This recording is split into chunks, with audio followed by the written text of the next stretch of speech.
राम बहादुर बामजान से जुड़े धार्मिक संगठन मैत्रेया.info की वेबसाइट पर उपलब्ध जानकारी के मुताबिक उनका जन्म 10 अप्रैल 1990 को नेपाल का एक रतनपुर बारा में हुआ था।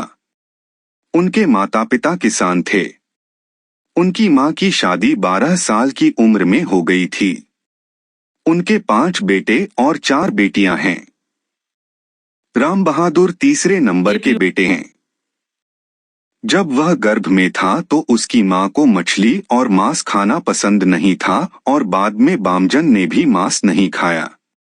वह छोटी उम्र से ही लंबे समय के लिए घर से बाहर जाया करते थे।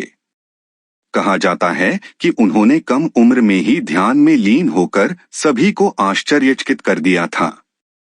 2005 में बीबीसी के साथ एक साक्षात्कार में उनके परिवार, दोस्तों और अनुयायियों ने कहा कि बामजान 6 महीने तक बिना पानी पिए ध्यान में चले गए थे और जब तक उन्हें ज्ञान प्राप्त नहीं हो जाता वह ध्यान में ही रहेंगे।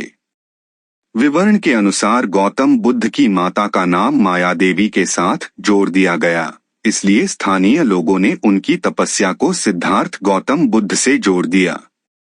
साथ ही पारिवारिक सूत्रों का कहना है कि तपस्या शुरू करने से पहले उन्होंने अपने परिवार के अन्य सदस्यों से जानवरों की बलि न देने, मांस, मछली और शराब का सेवन न करने को कहा था।